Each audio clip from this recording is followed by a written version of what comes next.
entertainmentbuddha.com.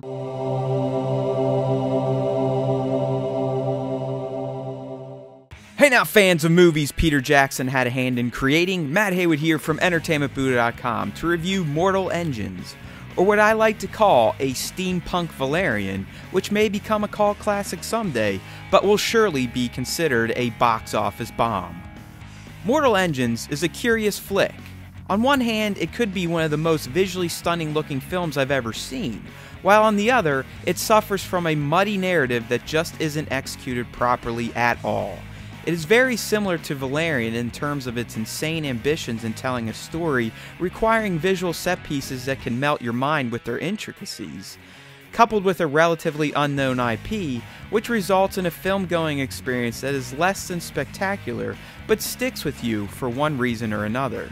While I enjoyed Valerian more than Mortal Engines, the latter isn't a complete turd, as long as you ignore its box office failings.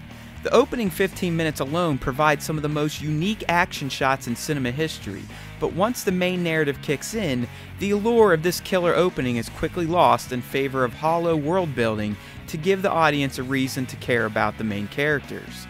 After the awesome opening, you're left with plenty of exposition to flesh out the world and character motivations in Mortal Engines.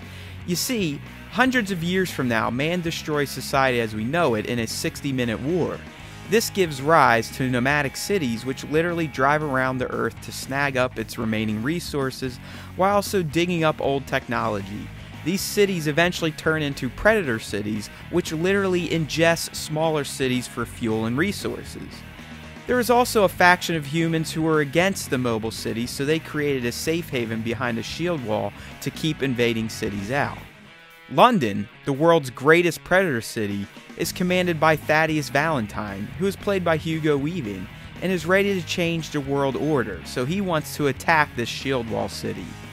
Over the years, he has been secretly gathering old tech to build a nuclear-like weapon to attack the city, which is where the hero comes in the form of Hester Shaw, whose mother was killed by Valentine for some tech.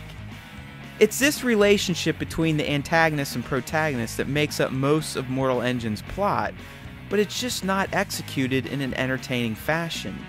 At times the acting is poor, while other scenes may just not be directed perfectly. A few scenes even feel like they were shot or framed incorrectly. When you couple all these issues together, you end up with a pretty uninspiring narrative that only remains relatively interesting because of the pure eye candy that the sets and location environments provide. Mortal Engines is definitely up there with the Avatars and Valerians of the world in terms of the majestic looking visuals it provides. I could have spent an hour just poring over every little detail of a London on tank treads. These mobile cities are just so breathtaking to look at times that they help you get through the rather dull and poorly executed plot. The story just doesn't hold up to the visuals, which is a shame because with the expert design featured in this film, the overall experience could have been near magical if the narrative was even remotely engaging, but it's just not, for many reasons not worth discussing. You won't feel for any of the characters, good or bad, they're just characters, and outside of one somewhat emotional moment featuring a Terminator-like character, it's hard to even sympathize with any of them and their experiences.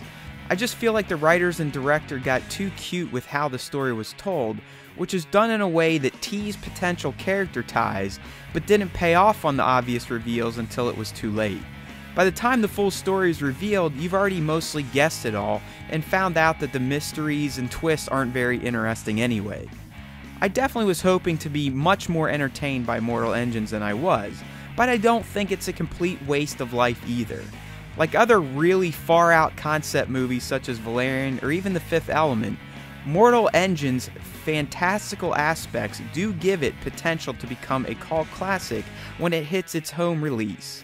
I personally want to see it again, mostly for the pure awesomeness of its visuals and the world it is set in. The concept, on paper, is very enjoyable, but on film it just wasn't executed properly to make it a must-see movie experience. Mortal Engine earns a 6 out of 10 review score from Team EB. If you're into movies that may not be great narratively, but are insane to look at thanks to how imaginative their worlds are, then I'd recommend seeing it in theaters for the visual experience alone. Otherwise, this one can wait for your small screen. Thanks for watching. I'm Matt Haywood, signing off for EntertainmentBuddha.com, where we make you a better geek one post at a time. EntertainmentBuddha.com